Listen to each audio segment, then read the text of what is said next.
अस्सलाम वालेकुम दोस्तों, मुझो नालो है कमर ज़मान हमलानी ऐं तव्हां ॾिसी रहिया आहियो HTV हमलानी TV यूट्यूब चैनल। जीअं त दोस्तों तव्हां सभिनि खे ख़बर आहे त सिंधी ड्रामो दर्दनि जे देस ते मां अॻु में बि हिकिड़ो वीडियो ठाहे चुको आहियां, जंहिंमें मां टोटल 7 मिस्टेकूं ॾेई चुको आहियां ऐं अञा बि हिन ड्रामे में काफ़ी सारी मिस्टेकूं आहिनि। तंहिं करे हिकिड़ो ॿियो वीडियो मां उन्हनि मिस्टेकनि ते ठाहे रहियो आहियां। यादि रखंदो दोस्तों त हीअ मिस्टेकूं सिर्फ़ु फिल्मी मिस्टेकूं आहिनि, न कि पर्सनल मिस्टेकूं आहिनि। तंहिं करे हिन मिस्टेकनि खे पर्सनल न वठिजो। उन खां अलावा जेके बि दोस्त हाल ताईं मुंहिंजे हिन चैनल ते नवां पिया अचनि उन्हनि खे मुंहिंजी गुज़ारिश आहे त मुंहिंजे हिन चैनल खे सब्सक्राइब करे ऐं बेल जी आइकन खे ज़रूरु दॿाए छॾिजो ताकी हिन क़िस्म जा वधीक वीडियो तव्हांखे बर वक़्तु मिलंदा रहनि। त दोस्तों हाणे हलूं था पंहिंजे अॼु जे वीडियो जे तरफ़।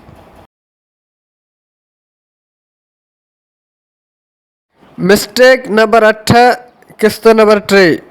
दोस्तों हिन सीन में तव्हां ॾिसो त हिन वॾेरे वटि फ़ोन थो अचे त हिन जे फ़ोन जी रिंग टोन आईफोन जी थी हुजे, पर हिन वटि फ़ोन आईफोन कोन्हे, अञा को ॿियो आहे। दोस्तों इहा बि हिकु वॾी मिस्टेक आहे।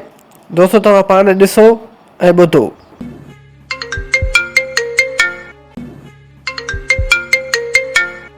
दोस्तों यकीनन तव्हां ॾिठो ऐं ॿुधो हूंदो त हिन ते मोबाइल ही आहे, पर हिन ते रिंगटोन वरी आईफोन जी रखियल आहे। दोस्तों हीअ बि हिकु वॾी मिस्टेक आहे हिन ड्रामे में। दोस्तों जेकर हीअ मिस्टेक तव्हांखे सम्झ में अची वई हुजे त मूंखे कमेंट सेक्शन में ज़रूरु ॿुधाइजो। मिस्टेक नंबर 9 किस्त नंबर 3। दोस्तों हिन सीन में ॾिसो त हीउ वॾेरो फ़ोन ते ॻाल्हाई रहियो आहे, पर जेकर हिन जी मोबाइल जी स्क्रीन ते गौर कजे त हिते त का बि कॉल लॻल न आहे। हीउ ॾिसो दोस्तों, मोबाइल जी स्क्रीन ते का बि कॉल डायल थियल न आहे। दोस्तों इन जो मतिलबु त हीउ वॾेरो सखणी मोबाइल कन ते रखियो वेठो आहे। दोस्तों हीअ बि हिकु वॾी मिस्टेक आहे हिन ड्रामे में। हिन मिस्टेक जे बारे में तव्हां छा था चओ मूंखे कमेंट सेक्शन में ज़रूरु ॿुधाइजो। मिस्टेक नंबर 10 किस्त नंबर 3। दोस्तों हिन सीन में तव्हां हिन जॻह ते गौर कयो त हिते तव्हांखे कुझु हलचल नज़र ईंदी। दरअसल इहा कैमरामैन जी हलचल आहे। कैमरामैन जी सीसीअ जो पाछो हिन जॻह ते पवे पियो। हीउ ॾिसो। दोस्तों हीअ बि हिकु वॾी मिस्टेक आहे हिन ड्रामे में।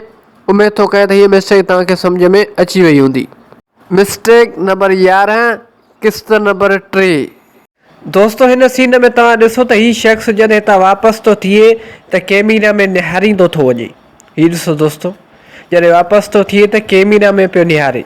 दोस्तों इहा हिकु वॾी मिस्टेक आहे हिन जी। हिन खे डायरेक्टर इहो शायदि कोन सम्झाए सघियो त कैमरामैन न आहे निहारणो, पर दोस्तों हिन कैमरामैन निहारे करे हीअ हिकु वॾी मिस्टेक करे छॾी।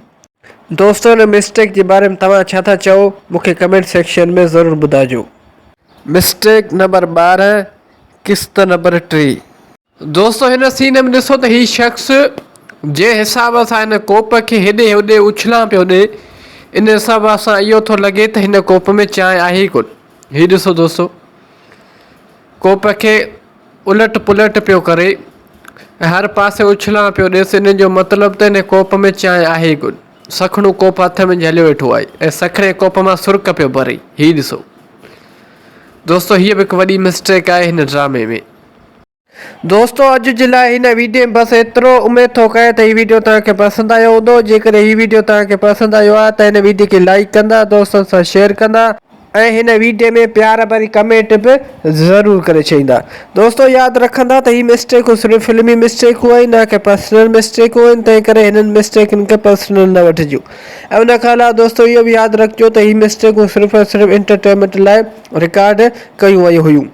उन खां अलावा जेके बि दोस्त हाल ताईं मुंहिंजे हिन चैनल ते नवां पिया अचनि उन्हनि खे मुंहिंजी गुज़ारिश आहे त मुंहिंजे हिन चैनल खे सब्सक्राइब करे ऐं बेल जी आइकन खे ज़रूरु दॿाए छॾिजो ताकी हिन क़िस्म जा वधीक वीडियो तव्हांखे बर वक़्तु मिलंदा रहनि। त दोस्तों हाणे मिलंदासीं नेक्स्ट वीडियो में। तेसिताईं मूंखे ॾींदा इजाज़त। अल्लाह हाफ़िज़।